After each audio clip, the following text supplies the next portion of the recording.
시작하겠습니다. 오늘은 요한계시록 85번째 시간입니다.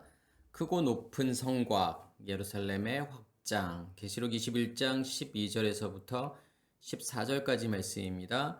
크고 높은 성곽이 있고 12문이 있는데 문에 12천사가 있고 그 문들 위에 이름을 썼으니 이스라엘 자손 12지파의 이름들이라. 동쪽의 세문, 북쪽의 세문, 남쪽의 세문, 서쪽의 세문이니 그 성의 외곽에는 12기초석이 있고 그 위에는 어린 양의 12사도의 12이름이 있더라. 아멘. 지난 시간은 거룩한 성 예루살렘을 보여주시고 예루살렘 성에 대한 이야기를 지난 시간 했고 오늘 시간부터는 그 예루살렘 성에 대한 구체적인 묘사지요. 그러니까 우리 안에서 그 예루살렘이 완성된다라고 하는 것이 어떠한 의미가 있는지를 보여주고 있는 거죠. 먼저는 크고 높은 성곽이 있고, 그러니까 성곽이라고 이렇게 번역을 했지만 성벽이라고 하는 뜻이죠. 그래서 이 테이코스라고 하는 것이 벽, 성벽이라는 뜻이 있고, 틱도에서 온 단어인데 틱토라고 하는 것이 나타, 해산하다, 산출하다, 생산하다라는 뜻이죠. 크고 높은 성곽이 있고 거기에 12문이 있고 12문 위에 12천사가 있고 또 그 문들 위에 이름이 있는데 이스라엘 자손 12지파의 이름들이 있더라. 그러니까 여기에 성곽이라고 하는 성벽이 나오고 12문이 나오고 12천사가 나오고 12지파의 이름들이 나오죠. 그러면 이 성곽이라고 하는 성벽이라고 하는 것이 어떤 의미가 있는지, 왜 그 성벽은 크고 높은 것인지, 그리고 12문이라고 하는 이 12이라고 하는 것이 어떤 의미가 있고, 또 이 문이라고 하는 단어, 그리고 천사라고 하는 것, 또 12지파라고 하는 이러한 것들이 무엇을 의미하는지에 대해서 말씀을 드리도록 하겠습니다. 먼저는 성벽이 나오죠. 그래서 제가 예전에도 한번 설명을 드린 것 같은데 성벽이라고 하는 것은 어떠한 의미가 있다라고 말씀을 드렸죠. 그러니까 성이 있고 그 성의 확장이라고 하는 것을 성벽이라고 이야기하는 거죠. 그래서 성벽이라고 하는 것은 성의 확장이면서 또한 성을 보호하고 지키는 역할을 하는 것이 성벽이에요. 그래서 여기에서의 성벽이라고 하는 것은 예루살렘의 확장이라고 보셔야 되겠죠. 다시 말해서 하나님의 영역의 확장. 그러니까 내 안에서 만들어졌던 하나님의 영역을 무엇이라고 이야기하는 거냐면 하늘이라고 이야기하죠. 그러니까 지성소라고 이야기를 하는 거고 결국은 지성소가 확장이 되어져 가는 거죠. 성소와 지성소를 맡고 있던 휘장이 갈라져서 성소 안에서 지성소 안에 있던 말씀이 밖으로 나오게 되는 거죠. 그래서 무엇을 지배하게 되는 거죠?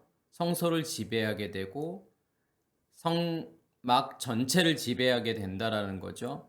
다시 말해서 하늘에서부터 나오는 하나님의 말씀이 우리의 마음 땅을 지배하고 우리의 전체를 덮어버린다라는 거고, 그것을 크고 높은이라고 지금 표현하고 있는 건데, 크다라고 하는 단어는 그러니까 히브리어로는 가돌이라고 하는 단어를 쓰고 헬라어로는 메가스라는 단어를 쓰죠. 그래서 가돌이라고 하는 단어가 큰이라는 의미가 있어요. 그리고 강하다라는 의미가 있는 거고, 그래서 가돌이라고 하는 단어는 가달인데 묶여지고 꼬여지다라는 거죠. 그래서 이 성벽이라고 하는 것이 크다라고 하는 것은 어떤 의미가 있냐면 누구와 연결되어져 있기 때문에 크다라는 거죠. 성벽이요. 결국은 예루살렘의 확장이라고 하는 것은 그리스도의 확장인 거예요. 그리스도의 말씀, 그리스도의 의식의 확장이기 때문에 내가 그리스도와 같이 묶여지고 꼬여졌기 때문에 그것을 크다라고 이야기하는 거고, 높다라고 하는 단어는 휩셀로스라는 단어를 써요. 근데 휩셀로스라고 하는 단어는 높은이라는 뜻이고, 휩소스라는 단어에서 온 건데 높이를 이야기하는 거죠. 그리고 히브리어로는 가보아흐라는 단어를 쓰죠. 이 가보아흐라는 단어는 높은, 고상한이라는 뜻이 있고, 가바에서 온 단어인데 높다, 올려지다라는 뜻이 있어요. 그러면 높다라고 하는 것은 어떤 의미가 있는 거죠? 그러니까 크다라고 하는 의미가 내가 그리스도와 같이 묶여져서 그 영역이 계속 확장되어져 가는 걸, 그것을 크다라고 이야기하는 거고, 높다라고 하는 것은 그러한 과정 속에서 우리의 의식이 바뀌는 것, 그것을 지금 높다라고 표현을 하는 거죠. 그래서 그 성벽이라고 하는 것이 크고 높다라고 하는 것이 결국은 내가 그리스도와 함께 연합된 존재인 예루살렘의 확장이라고 하는 것이 어떠한 의미가 있는지를 보여주는 거죠. 그래서 느헤미야서도 마찬가지예요. 느헤미야서에서 이야기하고 싶은 것은 무엇을 만드는 거를 이야기하고 있는 거죠. 성벽을 만들고 있는 거죠.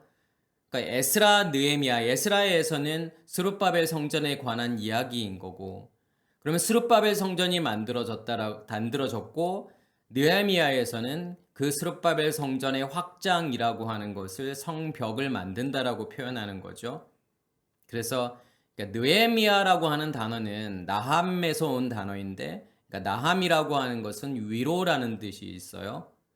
그러니까 어떠한 상태에 있을 때 위로를 우리가 받게 되는 거냐면, 하나님의 성전이 우리 안에 만들어져서 그 성전의 확장을 통해서 우리 안에 뭐가 만들어져야 되는 거냐면 성벽이 만들어져야 되는 거고, 결국은 성벽이 만들어진다라고 하는 것은 하나님의 의식이 나를 덮어버렸을 때 거기에 무엇이 있다라고 말할 수 있는 거냐면 참된 위로가 있다라고 말할 수 있는 거죠.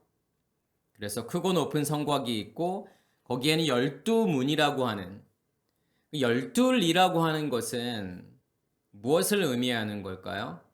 그러니까 구약에서는 야곱의 12아들, 12아들들을 의미하는 거고, 또 12아들들이 무엇이 되는 거냐면 12지파가 되는 거죠.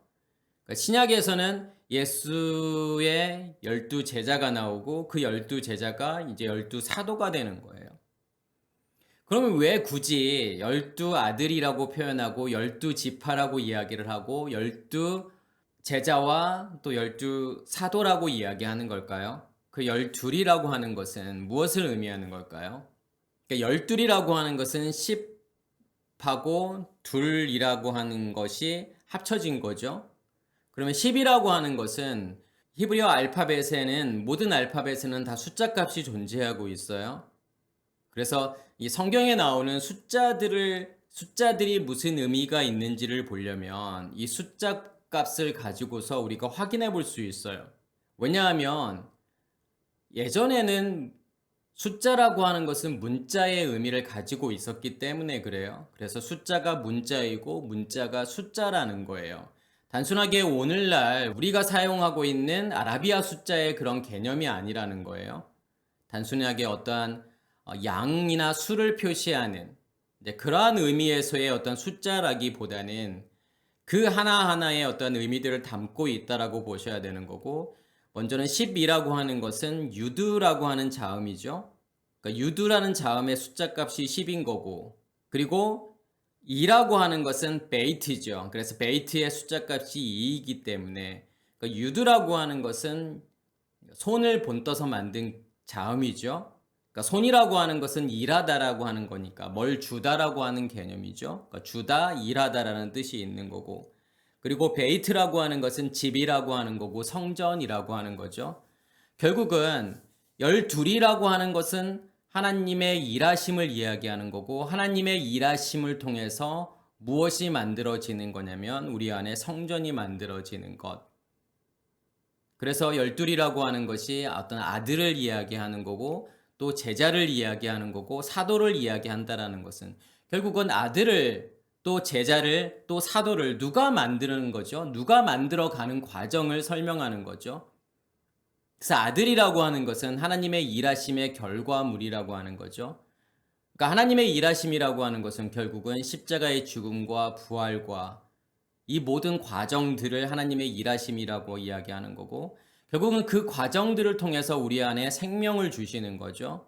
십자가의 죽음이라고 하는 걸 통해서 그 생명이 내 안에 심겨졌을 때, 그 생명이 내 안에 간직되어졌을 때 하나님의 생명이 내 안에 잔직되어졌을 때 그것을 뺀 아들이라고 이야기하는 거고, 제자나 사도도 마찬가지죠. 하나님의 일하심 가운데 있는 사람들을 제자들이라고 하는 거죠. 하나님의 가르침을 받는 자들, 그리고 하나님의 일하심을 전하는 자들을 사도들이라고 이야기하는 거기 때문에 12이라고 하는 것은 결국은 하나님의 일하심과 하나님의 일하심을 통한 성전이 만들어지는 모든 과정들을 12이라고 이야기하는 거고, 그럼 12문이 있다라고 하는 것은 뭘 이야기하는 거죠? 문이라고 하는 것은요, 필론이라는 단어를 쓰죠. 대문, 입구. 그리고 히브리어는 샤르라는 단어를 쓰는데, 샤르라고 하는 것은 문이라는 뜻이 있고, 동사 샤르, 쪼개다, 값을 매기다, 평가하다라는 뜻이 있어요. 그러니까 문이라고 하는 것은 뭔가가 들어오고 나가는 거죠. 결국은 크고 높은 성벽이 존재하고 있고 거기에 12문이 있다라고 하는 것은 결국은 하나님의 말씀이 내 안에 가득 채워져서 그 말씀이 밖으로 나가게 되는 거, 밖으로 나가서 일하게 되는 거, 그것을 지금 12문이라고 이야기하는 거죠.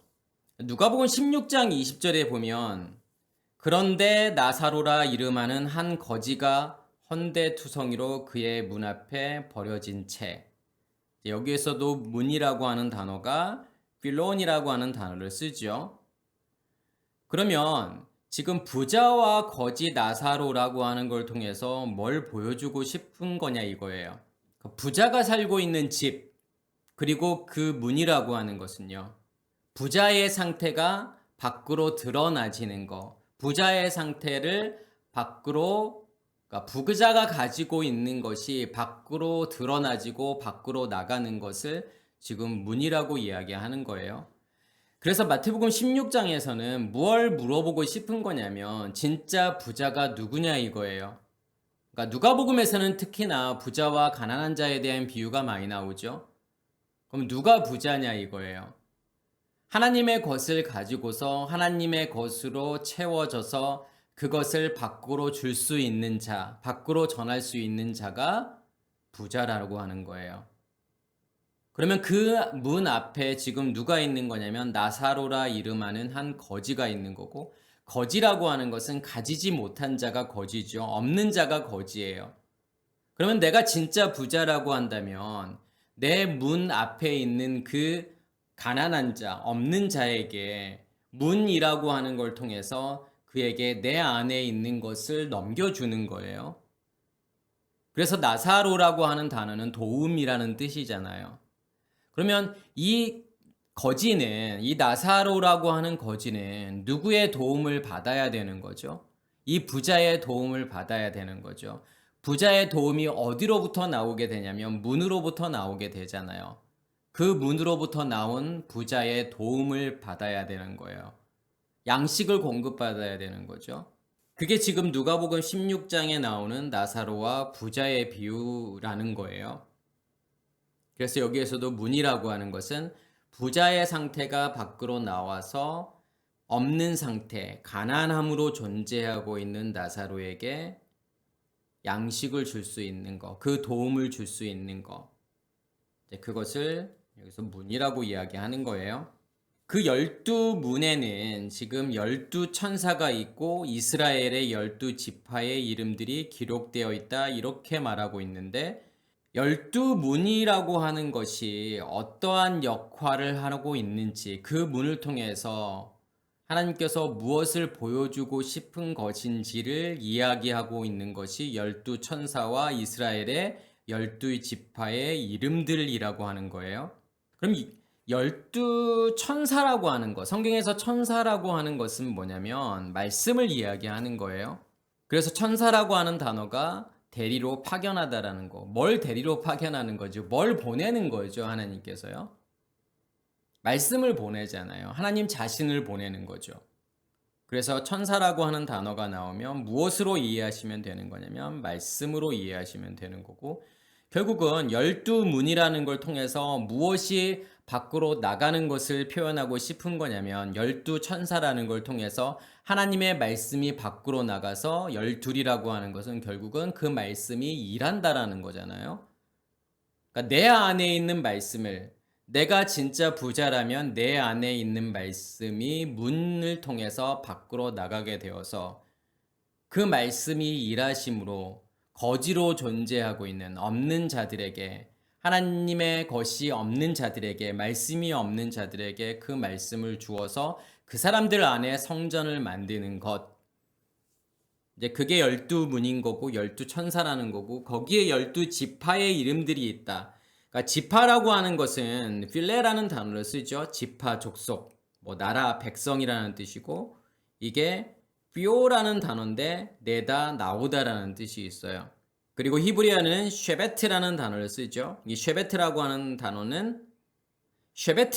단어가 이제 지파, 족속이라는 뜻이 있고, 뭐 막대기, 또 기업, 목, 이것을 이야기할 때도 이제 쉐베트라는 단어를 쓰고, 이게 자라나다라는 뜻이 있어요. 어원이요.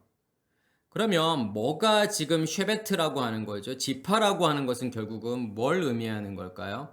이스라엘의 12지파라고 하는 것은 결국 이스라엘의 확장이라고 보셔야 되겠죠? 그러니까 12지파라고 하는 것은 누구의 아들들인 거냐면 야곱의 아들들이죠. 이스라엘의 아들들이잖아요. 결국은 아들들이라고 하는 것은 누구의 확장인 거냐면 아버지의 확장을 아들들이라고 이야기하는 거고, 결국은 야곱의 확장, 이스라엘의 확장이라고 하는 것을 12지파들이라고 이야기하는 거죠. 그래서 이스라엘의 12지파라는 걸 통해서 12문이라고 하는 거, 그 12문이라고 하는 것은 내 안에 있는 말씀이 그걸 12천사라고 이야기하는 거고, 그것이 밖으로 나간다라는 거고, 그래서 내 안에 있는 것을 주면 줄수록 무엇이 확장되어져 가는 거죠? 우리 안에 하나님의 영역이 확장되어져 간다라고 하는 거죠. 다시 말해서 예루살렘이 확장되어져 가는 거예요. 그래서 넷째 날, 다섯, 여섯째 날을 설명할 때 넷째, 다섯, 여섯째 날이라는 것은 내 안에 있는 무엇을 주는 거냐면 쉔을 주는 거잖아요. 이름을 주는 건데, 다시 말해서 예수 그리스도를 넘겨주는 거죠. 그러니까 예슈아라고 하는 빛과 마시아라고 하는 말씀, 그 두 가지를 넘겨주는 거예요. 그래서 내 안에 존재하고 있는 말씀으로 다른 사람들을 기르게 되는 거, 이것을 바닷짐승이라고 이야기하는 거고, 그리고 이 바닷짐승에서 땅의 짐승이 되는 거죠. 결국 내 안에 있는 것을 주어서 바닷짐승이 되게 하고 땅의 짐승이 되게 한다라는 뜻이에요. 그런 과정들을 통해서 하나님께서 무엇을 드러내기를 원하시는 거냐면 우리 안에 있는 도둑질의 문제를 드러내기를 원하시는 거예요. 그래서 우리 안에 있는 말씀은 주면 줄수록 더 많아지게 되는 거고, 더 정결해지는 거고, 더 깨끗해진다라고 말씀을 드렸죠. 그러니까 내 안에 있는 것을 넘겨주는 과정 속에서 우리 안에 있는 무엇을 계속 드러내실 거기 때문에 그런 거냐면, 우리 안에 감추어져 있는 도둑질의 문제, 우리 안에 감춰져 있는 율법이라고 하는 것을 드러내시겠다라고 하는 거고, 그게 드러나면 드러날수록 우리 안은 더 정결해지고 더 깨끗해지고 또 하나님의 영역으로 더 확장되어져 간다라고 하는 거죠. 그래서 이것을 설명하는 것이 12문이고 12천사이고 이스라엘의 12지파라고 하는 거예요. 그래서 마태복음 19장 28절에 보면 예수께서 이르시되 내가 진실로 너희에게 이르노니 세상이 새롭게 되어 인자가 자기 영광의 보좌에 앉을 때에 나를 따르는 너희도 12보좌에 앉아 이스라엘 12지파를 심판하리라. 우리가 이 말씀을 들으면 세상이 새롭게 되는 날, 예수께서 이제 재림하시고 이 세상이 심판받게 되면 인자가 자기 영광의 보좌에 앉게 되고, 그러니까 우리는 어떻게 생각하냐면 보좌가 세 개가 있고 가운데 보좌에 하나님이 앉아 있고 그 보좌 우편에 예수 그리스도께서 앉아 있고 그 좌편에 성령께서 앉아 있다라고 하는 그런 생각을 하게 되잖아요. 지금 그러한 것을 말하고 싶은 것이 아니라 세상이 새롭게 된다라고 하는 것은요, 이 단어가 빨리앵네시아라는 단어죠. 예, 빨리앵네시아라는 단어를 쓰고 이게 중생, 재생, 거듭남을 이야기하는 거고 이게 빨린이라고 하는 단어와 게네시스라는 단어에서 온 단어예요. 이 두 단어가 합쳐진 건데 이 빨린이라고 하는 것은 다시 돌아 새로라는 뜻이고 또 게네시스라고 하는 것은 기원, 태초, 탄생이라는 의미가 있어요. 그러면 새로 태어나는 거고 새로 시작한다라고 하는 의미가 있는 거죠. 그것을 지금 중생, 재생, 거듭남 이렇게 번역을 한 건데 뭐가 지금 중생이고 재생이고 거듭났다라는 거죠. 뭐가 지금 새로운 세상이 되었다라는 새로운 시작이 되었다라고 하는 것은 뭘 의미하는 걸까요? 무엇 안에 있던 우리가 율법 세상 안에 있던 우리에게 예수 그리스도께서 내 안에 들어오심으로 무엇을 만드시는 거죠? 첫째 날에 빛이 우리 안에 존재하게 되는 거고 둘째 날에 말씀의 근원, 궁창이 우리 안에 존재하게 된다라는 거죠. 윗물이 우리 안에 존재하게 된다라고 하는 거예요. 결국은 예수 그리스도께서 내 안에 임하시는 거죠. 그것을 지금 세상이 새롭게 되었다. 그것을 중생이라고 이야기하고 그것을 거듭남이라고 이야기하는 거예요. 그러니까 새로운 것이 원래 없던 새로운 것이 내 안에서 시작이 되었다라는 거죠. 그것을 세상이 새롭게 되었다라고 하는 거고 그렇게 되게 되면 인자가 자기 영광의 보좌에 앉을 때 그럼 인자라고 하는 것은 결국은 뭘 의미하는 거죠? 벤 아담이잖아요. 벤 하 아담.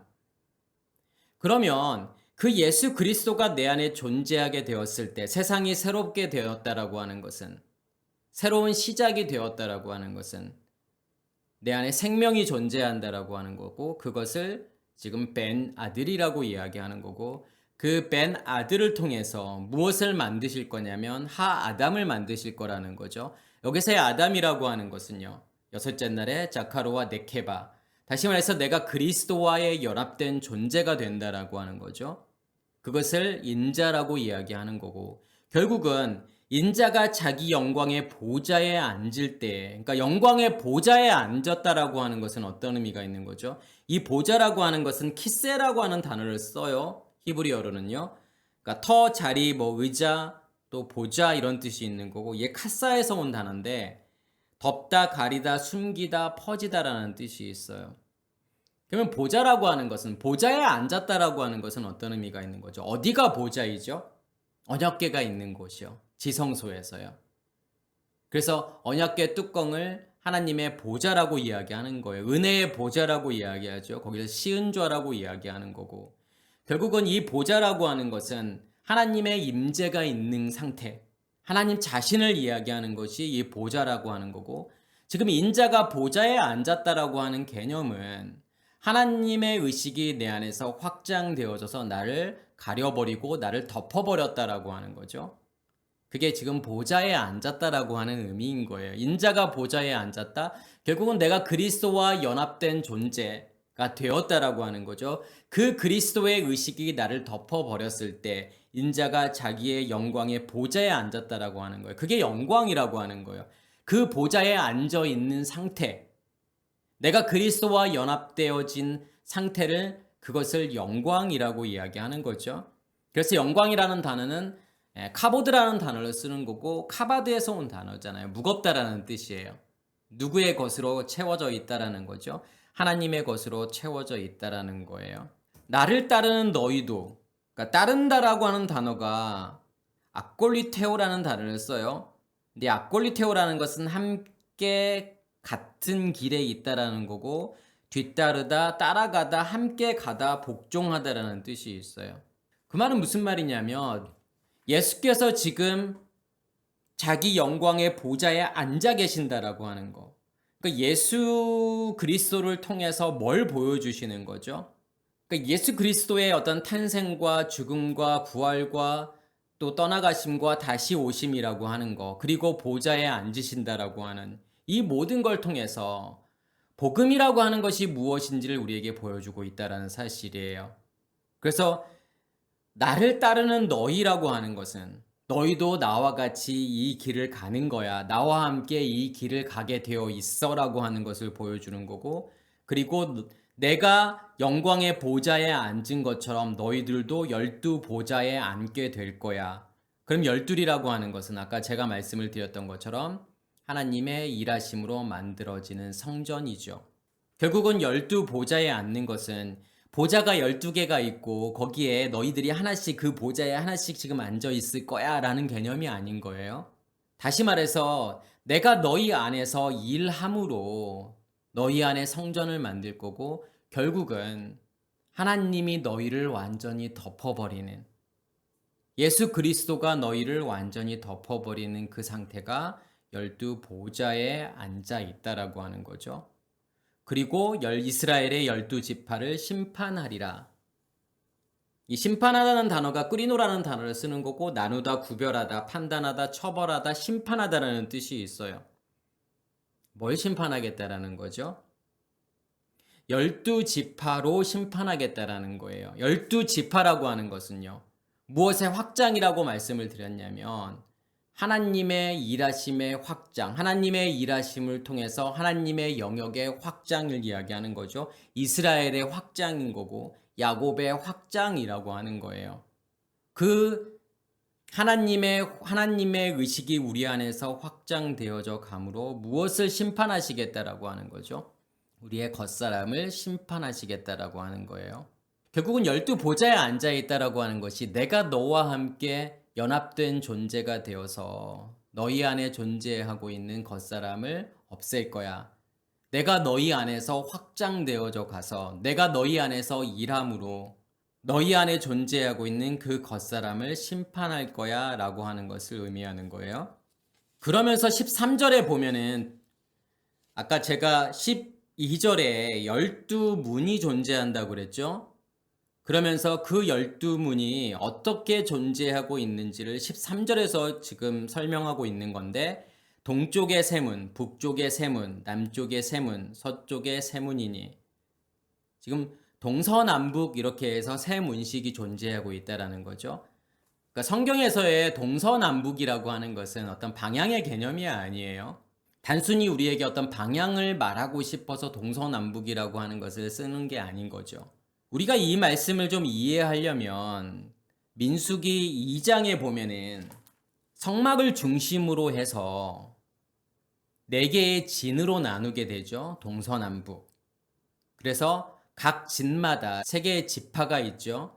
한 진에 3개의 지파가 있고 총 4진이 있잖아요. 동서남북 4진이 있고 그래서 12지파가 있어요. 그래서 민수기 2장에 보면은 여호와께서 모세와 아론에게 말씀하여 이르시되 이스라엘 자손은 각각 자기의 진영의 군기와 자기의 조상의 가문의 기호 곁에 진을 치되 회막을 향하여 사방으로 치라. 그러면서 이제 동쪽에는 유다 지파와 이사갈 지파, 스불론 지파가 나오죠. 그리고 남쪽에는 르우벤, 시므온, 갓 지파, 서쪽에는 에브라임, 므낫세, 베냐민 지파, 북쪽에는 단, 아셀, 납달리 지파가 나와요. 그래서 오늘 이 말씀에 동쪽에 세문, 그러니까 세 문이 있다라고 하는 것은 그 문 위에, 그러니까 12문 위에 12지파의 이름들이 있기 때문에 그러면 세 문에는 세 지파가 있겠죠. 그래서 동쪽과 북쪽과 남쪽과 서쪽이 있는 건데, 그래서 앞에서도 말씀을 드렸던 것처럼 뭐 동쪽, 북쪽, 남쪽, 서쪽은 방향의 개념이 아닌 거예요. 그 안에 의미들이 담겨져 있어요. 어떻게 성벽이 완성이 되는지. 그러니까 동쪽, 북쪽, 남쪽, 서쪽이라고 하는 걸 통해서 이 하나님의 성막, 다시 말해서 예루살렘이라고 하는 것이 확장되어져서 결국은 그 결과물이라고 하는 것이 어떠한 과정이라고 하는 걸 통해서 어떠한 결과물을 만드는지에 대한 설명이 들어가 있는 거예요. 그래서 동쪽에는 앞에서 말씀을 드렸던 것처럼 유다와 이사갈, 스불론이 있고, 그리고 북쪽에는 단, 아셀, 납달리가 있고, 남쪽에는 르우벤, 시므온, 갓이 있고, 서쪽에는 에브라임, 므낫세, 베냐민이 있어요. 그래서 아무 의미 없이 지금 이러한 12지파를 나누시는 것이 아니라 성막의 구조를 보면 어디에서부터 시작을 해서 어디까지 가게 되는 거죠? 그러니까 번제단이 있는 곳이 동쪽이고 지성소가 있는 곳이 서쪽이에요. 그래서 동쪽에서 서쪽으로 가서 다시 서쪽에서 동쪽으로 나오는 구조지요. 이제 그러한 의미 속에서 이제 북쪽이라고 하는 것이 어떠한 의미가 있고 이제 남쪽이라고 하는 것이 어떠한 의미가 있는지, 그러니까 믿음의 길을 가는 과정 속에서의 어떤 북쪽과 남쪽이라고 하는 것이 어떠한 의미가 있는지를 말씀을 드리도록 하겠습니다. 먼저 동쪽이라고 하는 것은 키드마라는 단어를 써요.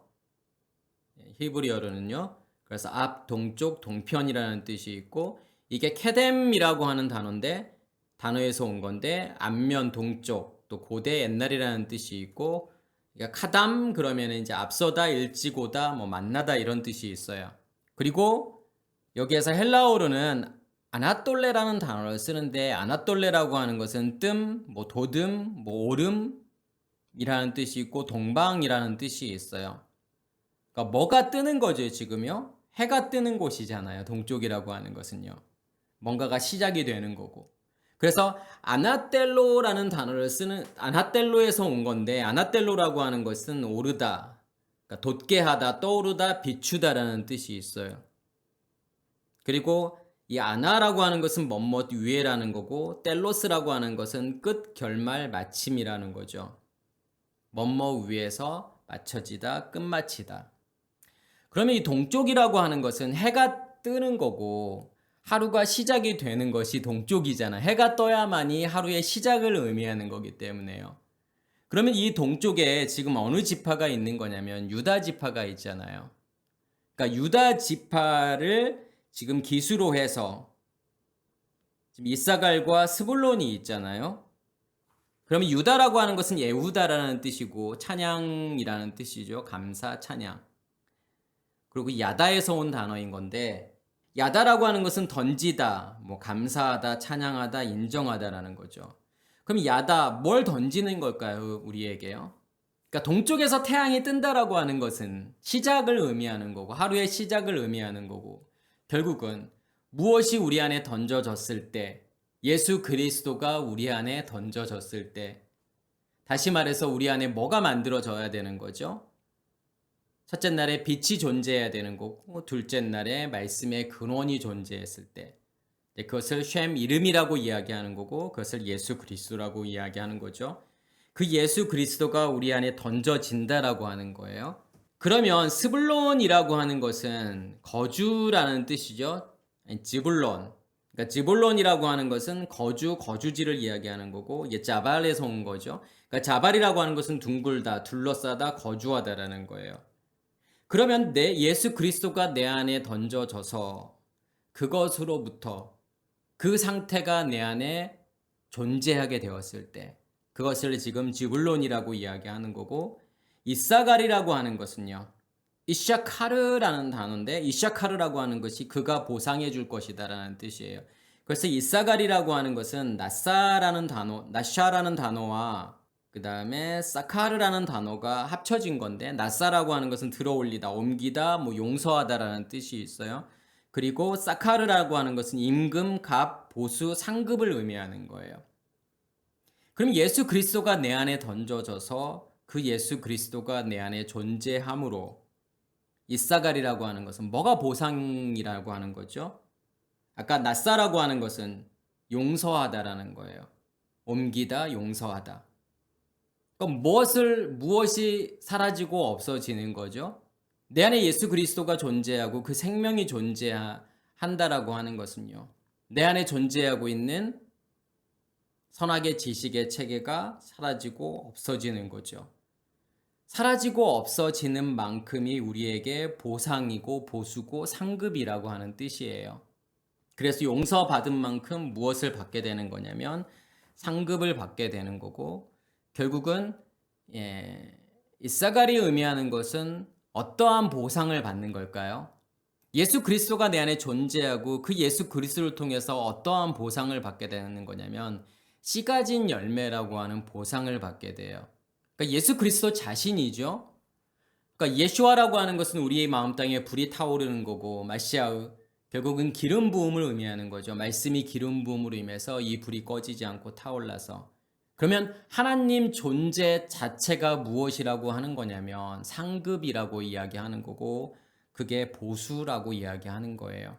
그래서 동쪽이라고 하는 걸 통해서 우리의 시작이 무엇인지를 보여주고 싶은 거죠. 예수 그리스도가 우리 안에 던져져서 그 예수 그리스도가 너희의 상급이야, 너희의 보상이야. 그 예수 그리스도가 씨 가진 열매로 존재하고 있을 때 그 씨 가진 열매라고 하는 것이 너희에게는 보상이야, 상급이야 라고 하는 것이 동쪽이라고 하는 거예요.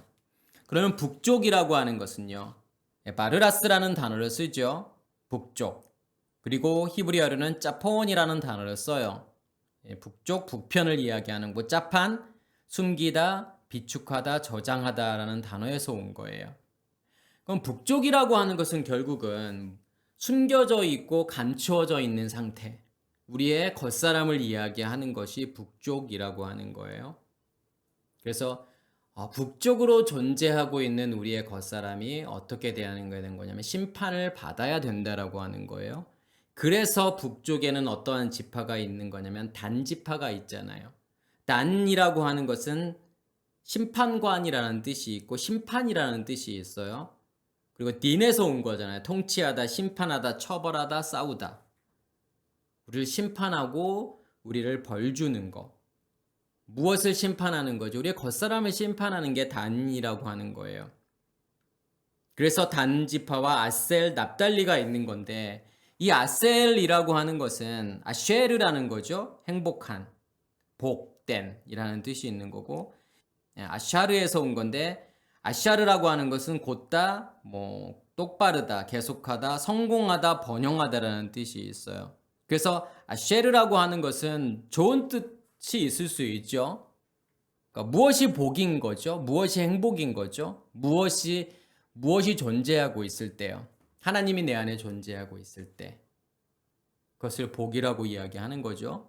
그래서 팔복에서도 처음에 나오는 단어가 쉐르라는 단어가 처음에 나오죠. 복이라고 하는 거예요. 그럼 누가 복이라고 하는 거냐면 하나님 자신이 복이라고 하는 거고. 또한 이게 무엇을 또 의미하는 거냐면 성공과 번영을 의미하는 거예요. 아쉐르라고 하는 것이요. 무엇이 만들어 놓은 성공과 번영을 의미하는 거냐면 우리의 옛 의식의 체계, 율법이 만들어 놓은 그러니까 선악의 지식의 체계가 만들어 놓은 선악의 지식의 체계라고 하는 것은 핵심은 제가 소유라고 말씀을 드렸잖아요. 가지려고 하는 거. 내가 원하는 것을 소유하고 가지려고 하는 거. 그것을 우리는 성공과 번영이라고 하는 거죠.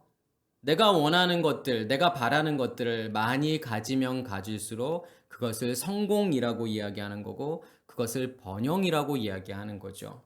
그러면 납달리라고 하는 것은 나프탈리라는 단어죠. 나의 씨름이라는 뜻이고 이게 파탈이라는 단어에서 온 건데 파탈이라고 하는 것이 꼬여지다, 교활하게 속이다, 씨름하다, 겨루다라는 뜻이 있어요. 내 안에 선악의 지식의 체계가 만들어 놓은 성공과 번영이 존재하기 때문에 그것이 나를 속인다라고 하는 거죠. 내 안에 싸움이 있고 내 안에 전쟁이 있을 수밖에 없다라는 거고 결국은 그것을 하나님께서 난 심판하시겠다라는 거죠. 그래서 북쪽이라고 하는 것은 한마디로 이야기하면 심판이다라는 거예요. 우리의 겉사람을 감춰져 있는, 숨겨져 있는 것들을 다 드러내시겠다라고 하는 거고 심판하시겠다. 그래서 북쪽의 어떤 대표적인 지파가 단지파라고 하는 거예요.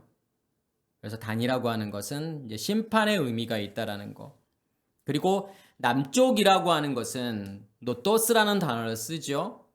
남쪽. 그리고 히브리어는 테만이라는 단어를 써요. 이 테만이라고 하는 것은 남쪽, 남방이라는 뜻이 있고 또 이 테만이라고 하는 단어는 야민에서 온 거예요. 야민이라고 하는 것은 오른쪽이라는 뜻이죠. 그리고 번영, 성공이라는 뜻이 있어요.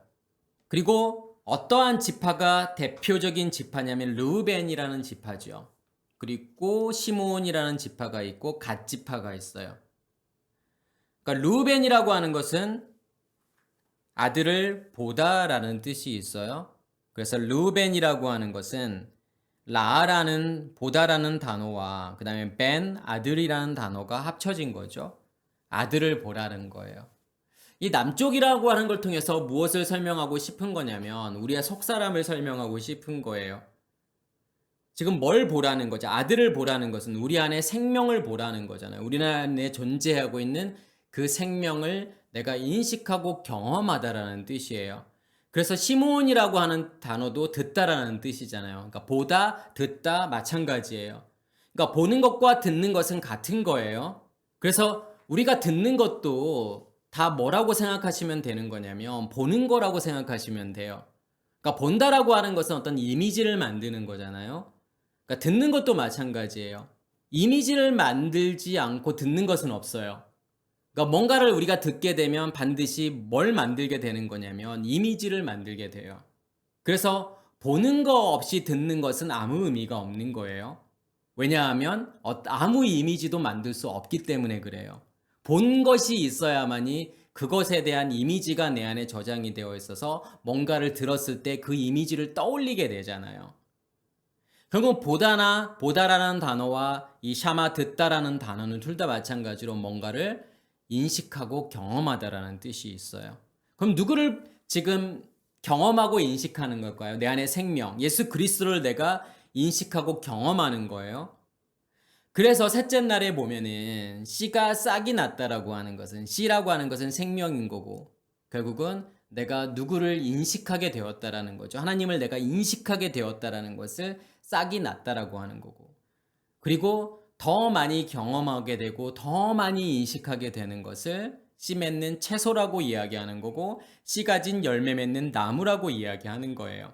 하나님의 존재가 선명해지고 분명하게 되었다라는 거죠. 그래서 셋째 날이라고 하는 걸 통해서 무엇과 같이 연결 지어서 설명을 드렸냐면 간음이라고 하는 거. 결국은 내가 씨 맺는 채소가 되었고 씨 가진 열매 맺는 나무가 되었다라는 것은 어떠한 문제를 넘어오는 거냐면 간음의 문제를 넘어왔다라는 거죠. 왜냐하면 간음이라고 하는 것은 내 안에 존재하고 있는 두 남편의 문제잖아요. 두 남편이 존재하고 있죠. 선악의 지식의 나무라는 남편과 율법이라는 남편이죠. 생명나무라고 하는 예수 그리스도라고 하는 두 나무가 존재하고 있는 건데, 씨 맺는 채소가 되고 씨 가진 열매 맺는 나무가 되었다라고 하는 것은 내 안에 존재하고 있는 생명나무에 라고 하는 이 남편이 더 선명하고 분명하게 내가 내 안에서 인식되어지고 경험되어졌다라는 거예요.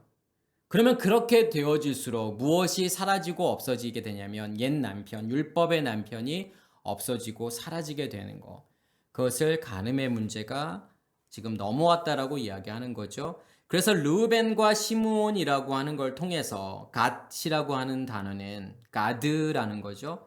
이 가드라는 단어는 구두에서 온 건데, 구두라고 하는 것은 뭐냐면 압력을 가하다, 공격하다. 그럼 갓이라고 하는 것은 우리의 속사람을 내가 더 확실하고 명확하게 인식할수록 무엇을 이기게 되는다라고 하는 거냐면 우리의 겉사람을 공격하는 거고 우리의 겉사람을 이기게 된다라고 하는 거예요. 그게 갓이라고 하는 거죠. 그게 남쪽이라고 하는 거예요. 그래서 남쪽이라고 하는 걸 통해서 내가 하나님을 더 선명하고 분명하게 인식하고 경험하게 된다라고 하는 거고, 서쪽이라고 하는 것은 디스메라는 단어를 쓰죠. 점음, 또 짐, 넘어감, 서쪽을 의미하는 거고, 디노라고 하는 단어에서 온 거죠. 이게 뭐 가라앉다, 지다, 내려가다. 그러니까 사라지고 없어진다라고 하는 거죠. 그리고 이게 얌이라고 하는 바다라고 하는 이제 단어가 이제 이러한 서쪽이라고 하는 의미들이 있어요. 그래서 여기에는 에브라임과 므낫세와 베냐민이 있죠. 그래서 우리가 에브라임과 므낫세를 이해할 때에는 어떻게 이해하셔야 된다라고 말씀을 드렸냐면, 둘이 형제잖아요.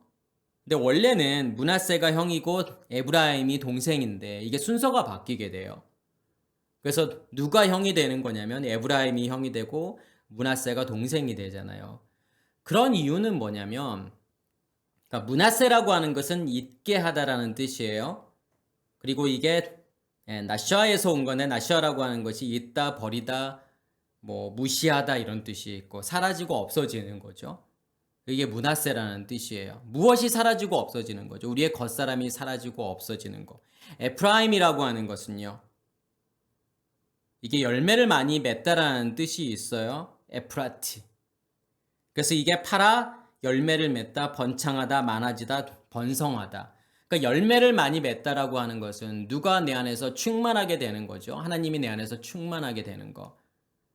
그 말씀으로 내 안에서 충만하게 되는 것이 에브라임인데 무엇이 사라지고 없어질수록 우리의 겉사람이 사라지고 없어질수록 에브라임 하나님의 것으로 풍성하게 된다는 거고 하나님의 것으로 풍성하게 되면 될수록 우리의 겉사람은 사라지고 없어지게 되는 거죠. 그래서 므낫세가 먼저인 거고 그 다음에 에프라임이지만 결국은 누구로 완성이 되는 거냐면 에브라임으로 완성이 되잖아요. 우리의 겉사람은 사라지고 없어지고 하나님의 것으로 우리 안에서 충만하게 되는 에브라임. 그리고 이 모든 과정들을 무엇이라고 이야기하는 거냐면 그것을 벤야민이라고 이야기하는 거예요. 누구의 일하심이죠? 하나님의 일하심이잖아요. 그러니까 벤이라고 하는 것은 우리 안에 생명이 있다라고 하는 거고 예수 그리스도를 의미하는 거고 그 예수 그리스도의 일하심이라고 하는 것을 지금 오른손이라고 이야기하는 거예요. 오른쪽.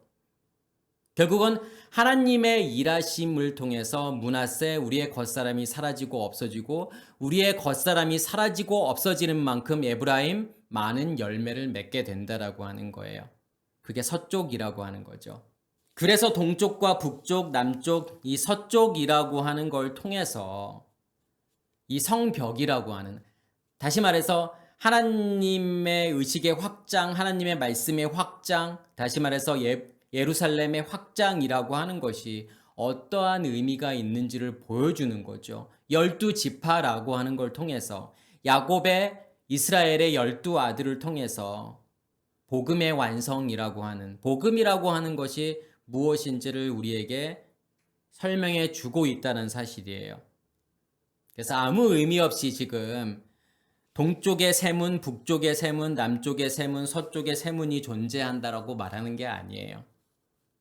그래서 아무 의미 없이 12지파를 우리에게 말하고 싶은 게 아니에요. 그 12이름이라고 하는 걸 통해서 복음이 무엇인지를 설명해 주고 있다는 사실이고 14절에 보면 그 성의 성곽에는 12기초석이 있고 그 위에는 어린 양의 12사도의 12이름이 있더라. 여기에서도 마찬가지로 앞에 나오는 내용들을 또 다른 관점으로 아니면 다른 것으로 지금 설명하고 있다라고 하는 거죠.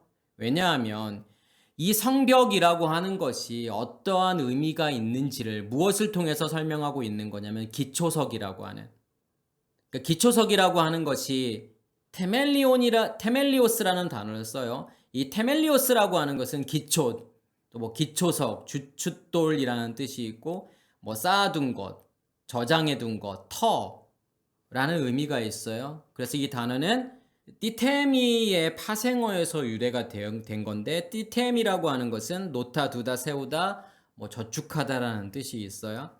결국은 무언가를 세우기 위한 거라는 거죠.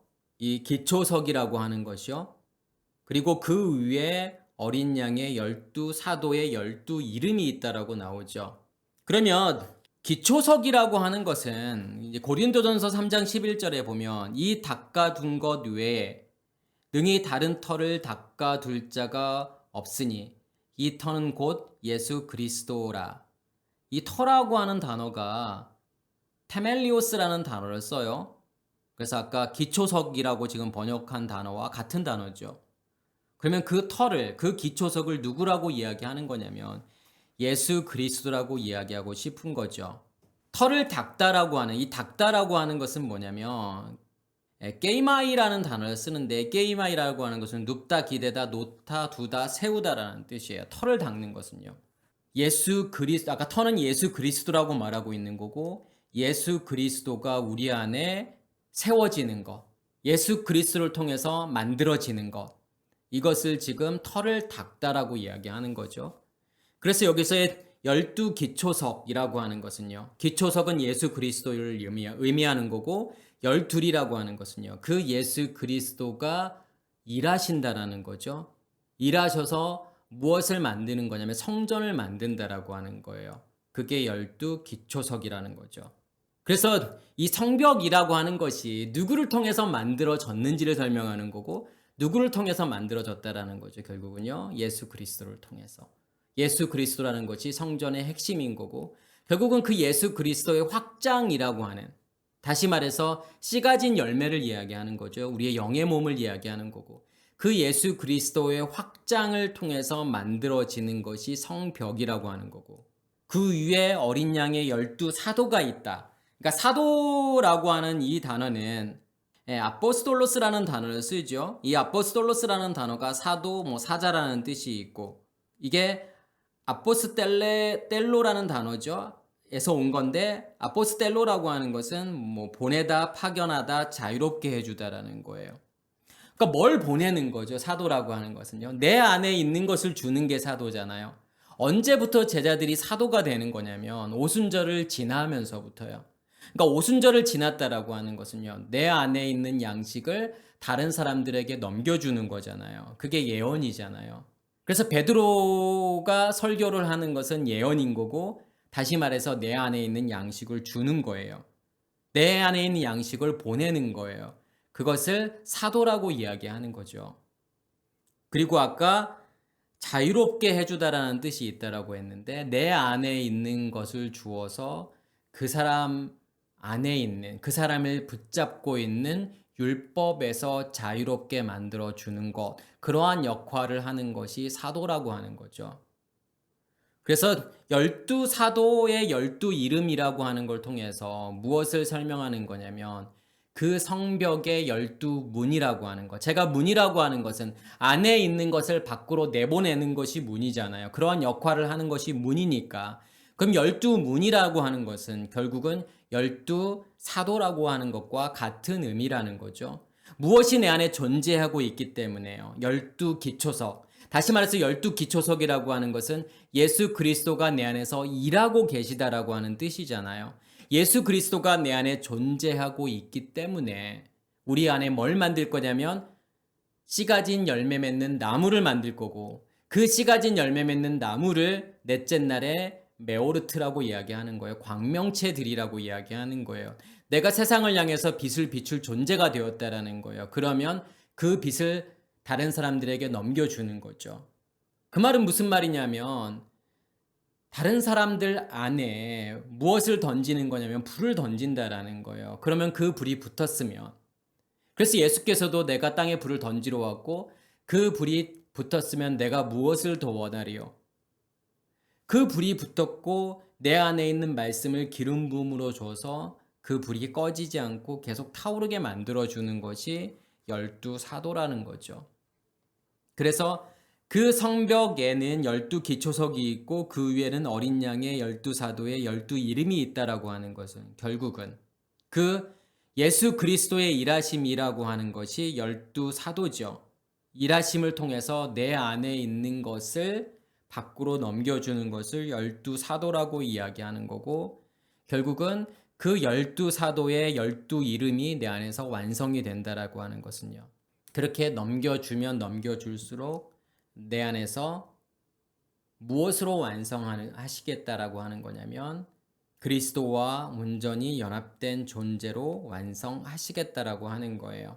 그래서 오늘은 과연 그 예루살렘의 확장이라고 하는 그 성벽이라고 하는 것이 무슨 의미가 있는지, 지금 이것만으로도 무엇을 다 설명하고 있는 거냐면 복음이 무엇인지를 다 설명하고 있다라고 하는 거죠. 왜 거기에 12문이 존재하고 12천사가 있고 또 이스라엘의 12지파의 이름들이 있고 이제 그게 무슨 의미가 있는지를 말씀을 드렸고 이제 다음 시간에도 구체적으로 그 예루살렘 성이라고 하는 것이 어떠한 의미가 있는지 그것에 대해서 또 말씀을 전하도록 하겠습니다. 오늘은 여기에서 마치도록 하겠습니다.